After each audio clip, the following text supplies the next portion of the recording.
Could you tell us a little bit about your professional journey? Ooh, my professional journey.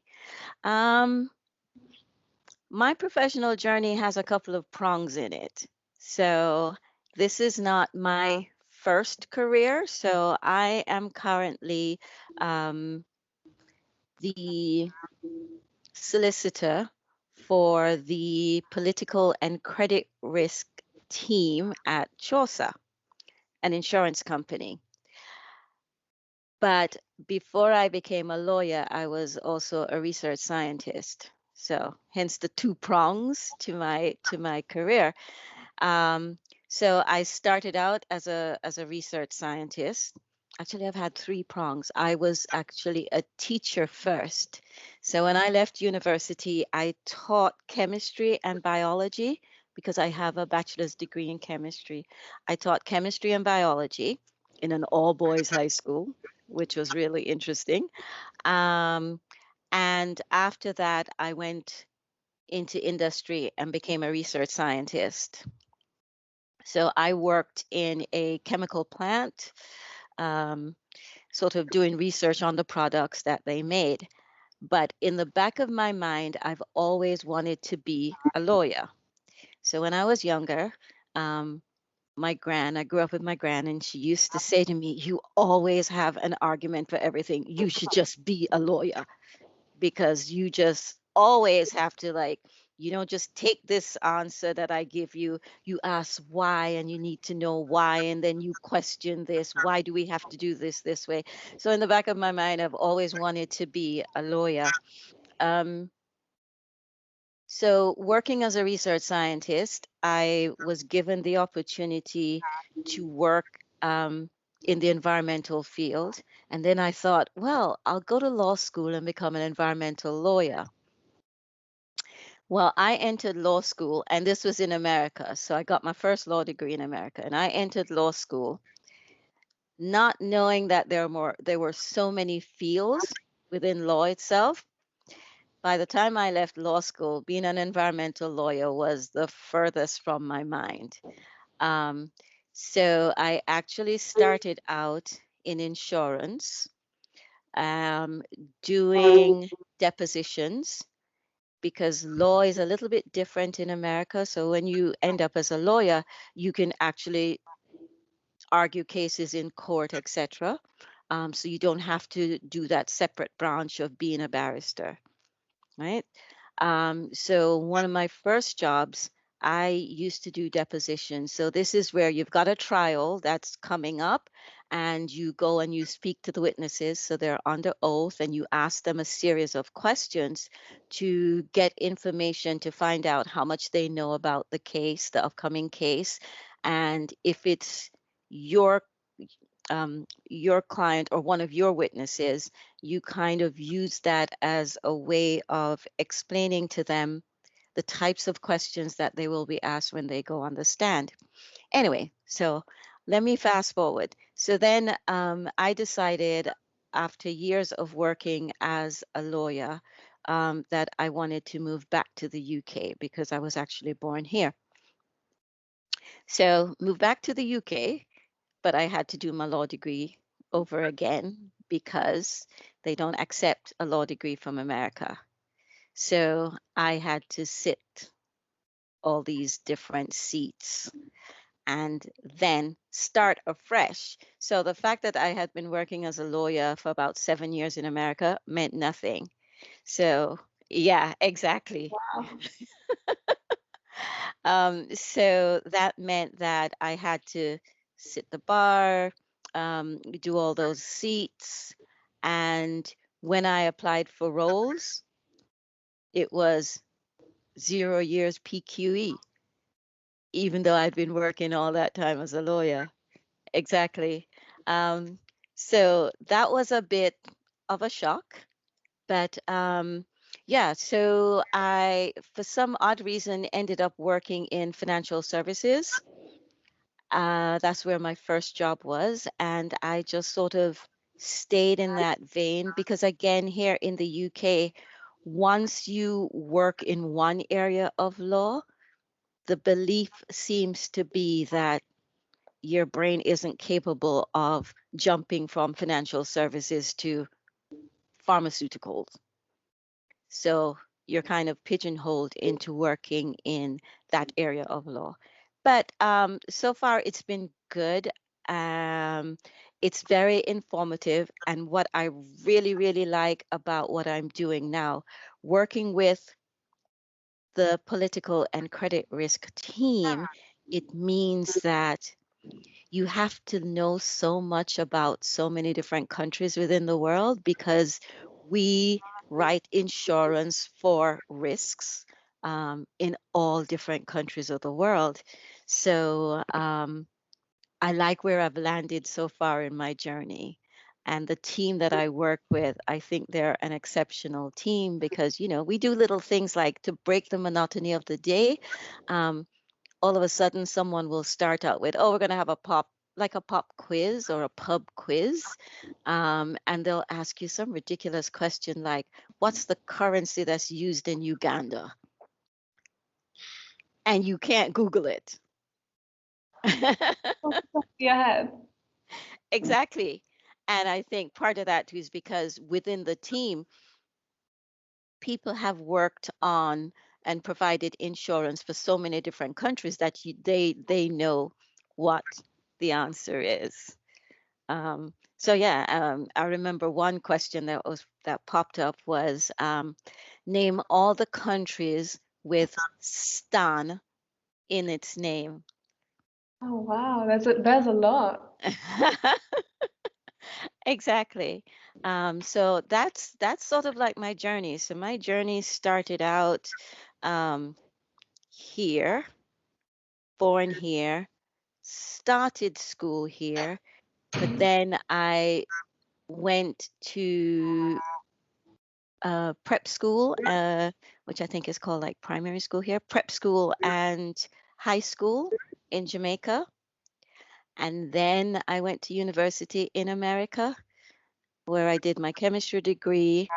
And then I decided to do the law degree there, worked for a while, and then I moved here and I'm a solicitor here.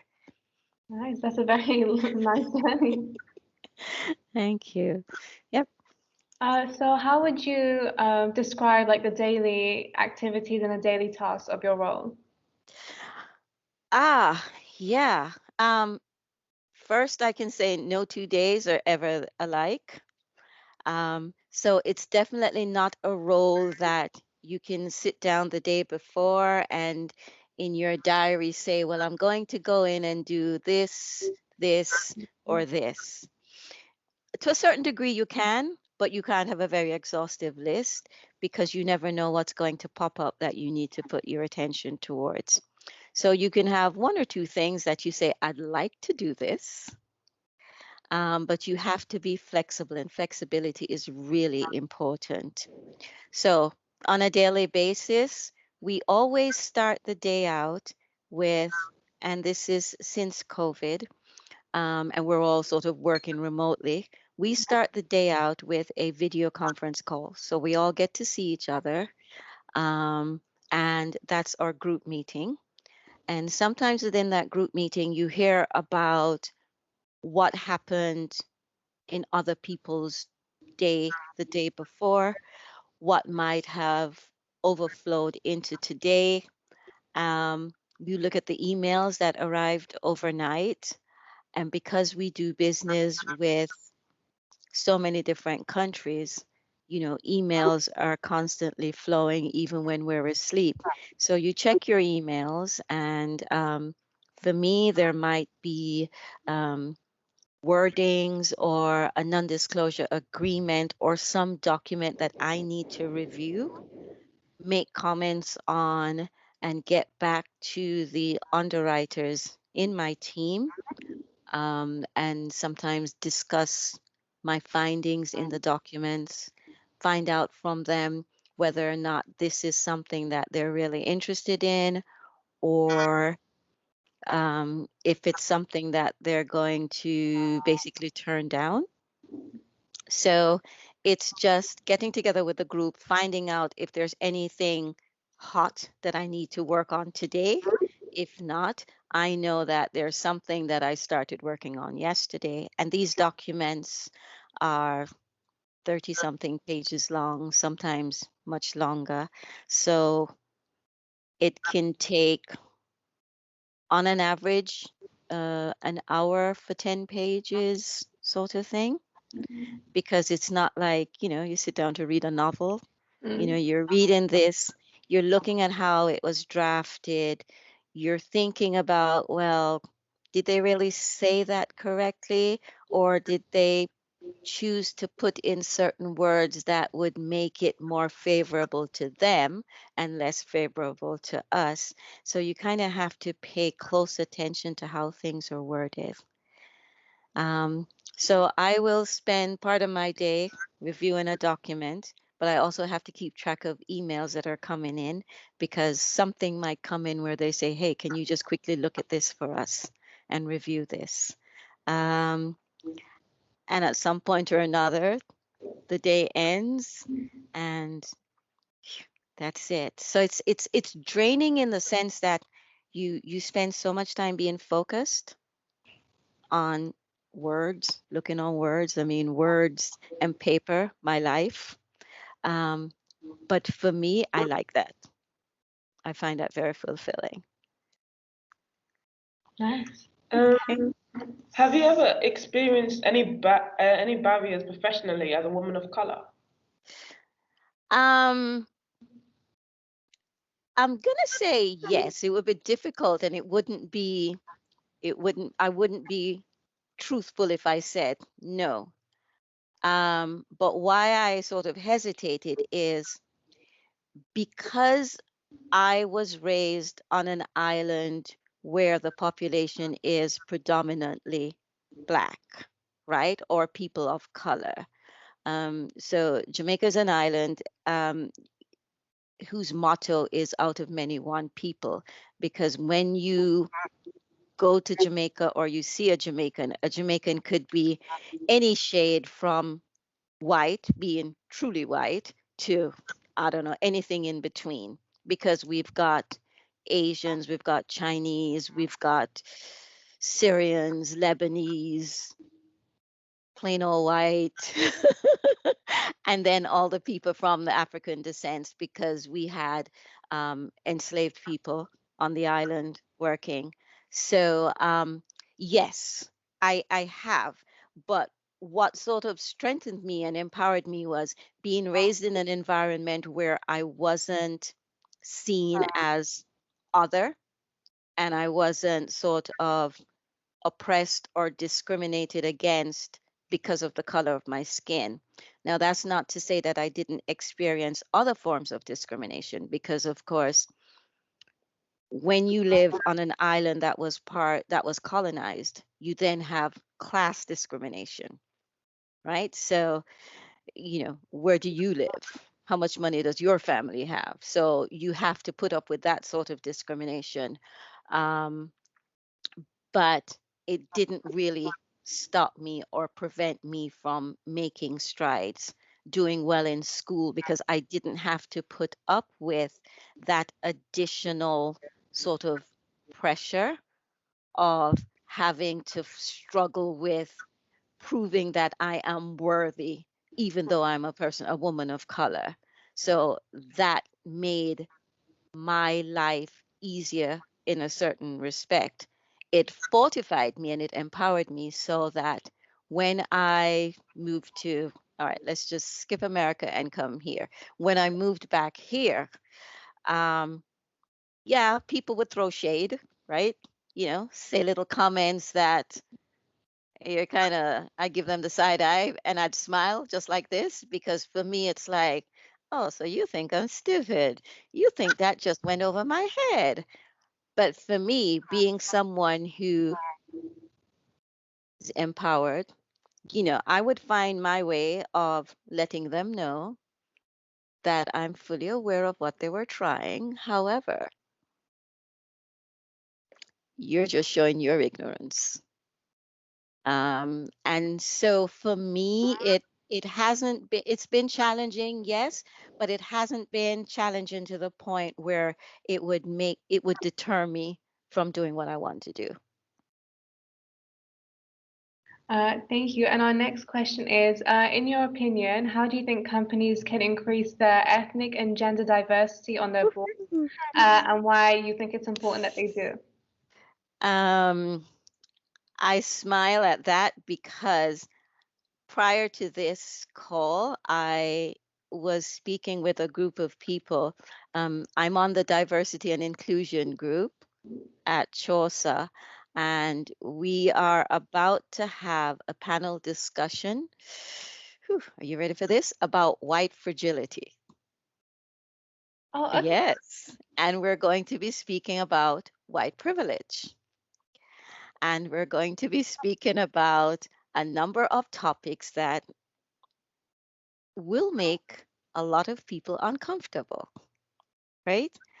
I think it is very important for any company to ensure that within the company, it is a reflection of what the society looks like in general, right? And I think a company, it benefits, can only benefit from doing that. Um, if you are an investor, right? Everybody knows that you diversify your portfolio because it means that you will have gained so much, you will profit a lot more from having a diverse portfolio as opposed to having just one set of stocks or bonds, right, within your portfolio. Well, so too with in a company. If you only have, let's go with, if you only have all white people in your company, think about all the things that you'll be missing out on because you'll only have one perspective. When you mix it up and you add some flavor by adding black people, brown people, people from non-Europeans within that company, you now get all these ideas that are generated and so many different perspectives that it makes that company a more interesting place to work. Um, and as I said, it only benefits the company to do so. So, what do companies have to do in order to do that? First, they have to acknowledge the fact that not doing that will be a problem. Then they have to be proactive and think about reaching out to areas and communities to look for people to fill positions within the company. So, as we said in the last conversation I had prior to this, you have to cast your net wider. You cannot just stick with that little bubble that you used to work within. You have to now cast your net wider. You have to affirmatively take actions to ensure that you'll have that change within the company because it's not going to come to you. You have to go out there and make it happen, right? So I think companies need to acknowledge the fact that having a diverse white workforce is very good, essential. Um, and then they have to sit and really think and talk to people so that they can get a better understanding as to how to do that, right? So it might mean going to schools and start talking to schools in certain areas about having programs, bringing kids in so that they can know the industry, know that there are opportunities available to them, know what they have to do to be successful in working for that company and to bring something to the table for that company. So I think it's about changing your mindset. Um, I'm going to use what is now a passe term, getting woke, right? Um, and that's only going to benefit everyone in the long run. Now, the thing about on the board, yeah, I'll tackle that one. So, the thing about boards is, let's face it, the majority of companies on their board will have, I'm going to say it how my CEO puts it, people who are pale and male, right? So they'll have, it tends to be white, middle aged men on the boards. When you're a board member, sometimes it's like, unless you die, the board will remain the same. So there are some boards where they'll say like you're on it for a term of 4 years, kind of like the US presidency, right? You're on it for a term of 4 years, but your term can get renewed. Oftentimes, the changes that occur in a board will occur, as I said before, if someone dies or if someone resigns. Only then can they then change what the face of the board looks like, because you can't just kick somebody off the board for no reason, right? So what's important there is people sort of have to be groomed for these sort of roles. And again, the company, knowing that there's going to be a space to be filled on the board, will then have to reach out to areas, places where they wouldn't normally go to look for a potential board member, to find a replacement. But again, it's as essential as having a diverse workforce. Having a diverse board is as essential. I'm long-winded, aren't I? I give you like really long answers. No, it's good. Everything we want to hear. Is it right that most ethnic minority board members are Asian? How can we increase the representation of blacks on the board? Um, I think I think when you look around, you do see you do see a large percentage of Asians on boards. And I'm smiling because I'm trying to think of the politically correct way to answer your question. Okay, so here's the thing.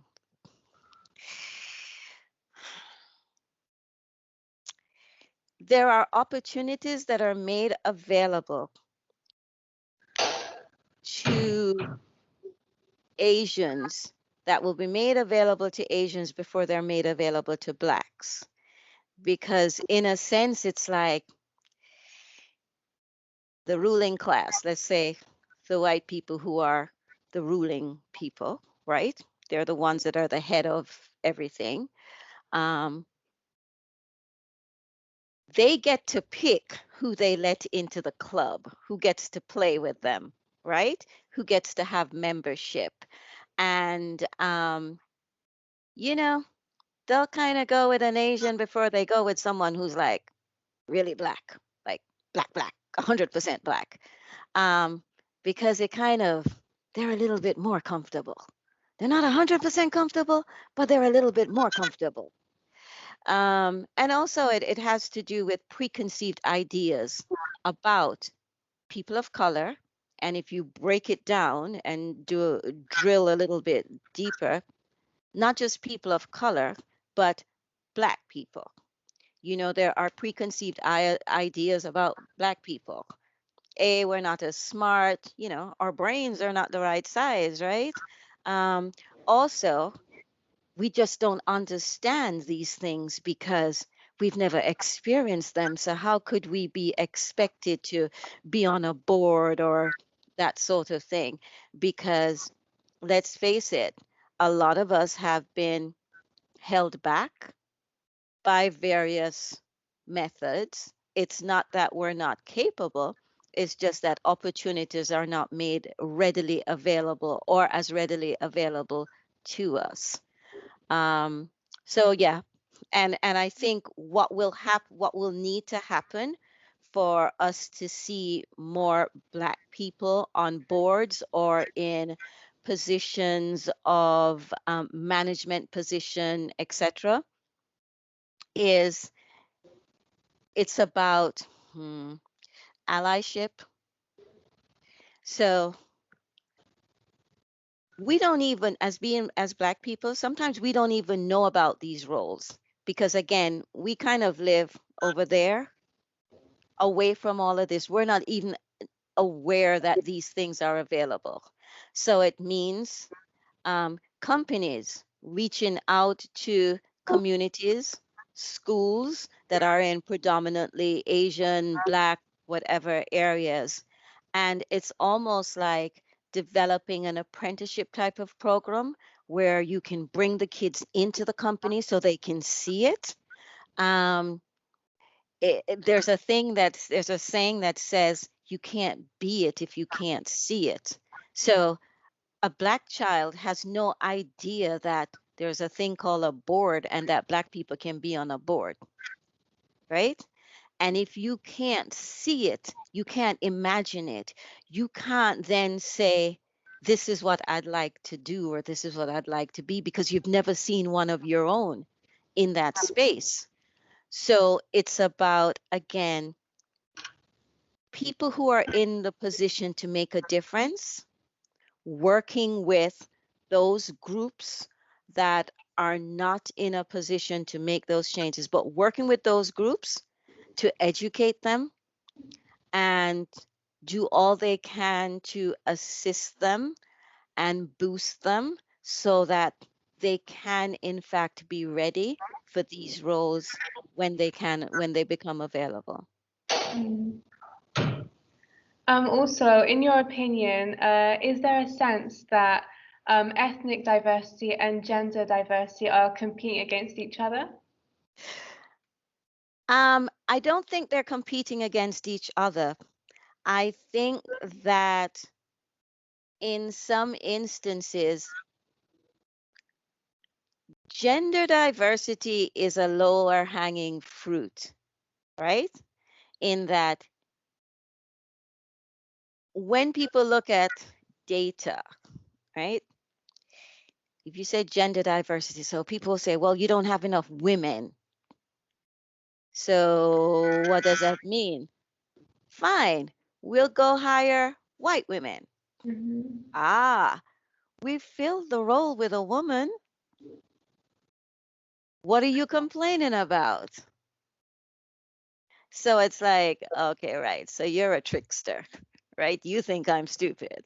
So it's not that it's competing against each other. It's just that sometimes it's more comfortable and it's more convenient to fulfill or to pick the lower hanging fruit. And for a lot of companies, um, it's easier to hire a woman than to go with the ethnicity and hire um, an Asian, a person of color.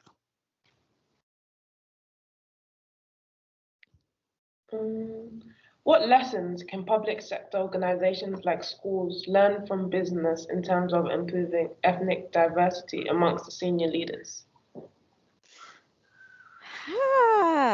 Schools. Um, I think schools can learn a lot from companies or corporations by looking at the changes that are occurring within the companies. A lot of companies are now fully aware of the benefits of having a diverse workforce. And schools need to be aware of the fact that it would also benefit them to have a diverse group when it comes to teachers and people in senior roles, because you only perpetuate a problem when you refuse to make changes, right? Um, how do you expect children of color to excel when they are being taught by someone who cannot relate to their experiences, right? Someone who has no idea that, look, people of color, we express ourselves so much, so differently from white people, right? And when I say people of color, I'm like, it doesn't matter if you're Asian or if you're Black. We just have a way of expressing ourselves. We're not afraid to laugh and give a belly laugh if we find a joke funny, right? Now, if you've got a white teacher is going to tell you that's inappropriate behavior. So it is important. And again, it links up with that thing that I said earlier.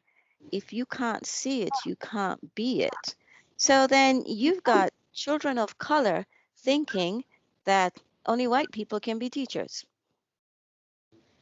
So it is very important for schools to pay attention to what's happening in the corporate world. Um, they can learn loads of lessons from that. Because look, they are also trying to bring up and educate the next generation that's going to go into the corporate world, right? So if you've got people at the helm, the leaders, who do not understand the need for that diversity, um, they cannot relay that message to the people that they're trying to educate. So I think definitely look at corporations, see the changes they're making, because you are now educating the people who are going to be filling those roles. Also, at the moment, we're doing a blog post about hair discrimination for Mhm. our school magazine. We were wondering if you have any experiences or anything you'd like to share about that. So in terms of whether or not I've experienced it or um yeah, I think discrimination. So that's discrimination. Um as I said, I'm sure I have, but for me, it's the type of situation where I call it out as I see it, but I have different ways. I pick my battles wisely. Um, I feel that one of my duty is to try and get on the inside and then help from the inside. Mhm. So it's like I'll smile, but that's okay because I know I want to get on the inside because I want to get on the inside, learn their game, and then help to educate my brothers and sisters and the children out there, the next generation. Here's what you need to do to get on the inside. Because once you're on the inside, you can make change. Um, I haven't been on the receiving end of like some outright discrimination. Um, because I think they know better than to kind of come to me with it. Because you just kind of look at my face and I'm just like, really? So, they know who to mess with. And I'm not it. It's kind of like you picked the wrong Black woman. You shouldn't have done that. So, you know, I haven't really come across it where I can say, yeah, I've been discriminated against because I didn't get this or I didn't get that. I have been in a lot of spaces where I was the only woman of color. Um, or as a friend of mine put it, the only speck of black pepper in a salt shaker, right? But I know how to handle myself. I've learned how to handle myself. I know how to, intuition has been a savior for all of us people of color because we can sense when you're just not for us, right? We know it. You don't have to be outright racist. We know it. We can tell from the looks. We can tell from the jokes. We can tell from you excluding us. But I'm just one of those people who I'm just like, nah, nah, fam, not today. Do you agree that ethnic minorities and Black people in particular have to adapt to fit into a corporate identity? And do you think this is right? Um, I don't think it is right. Um, I think corporate entities are now realizing that they have to be the ones to change, because they are now seeing the importance of having a diverse workforce. And so I was recently in a meeting where someone who works for the Bank of England was talking about the fact that the Bank of England realizes that they have to change a lot of their internal rules and regulations so that people of color can bring their true selves to the job, instead of having people of color having to change themselves. You know, we call it code switching. It's like, why do I have to code switch just to walk through the door? Why can't I just walk in and say, hey, people, what's up? Right? Why do I have to say, well, good morning?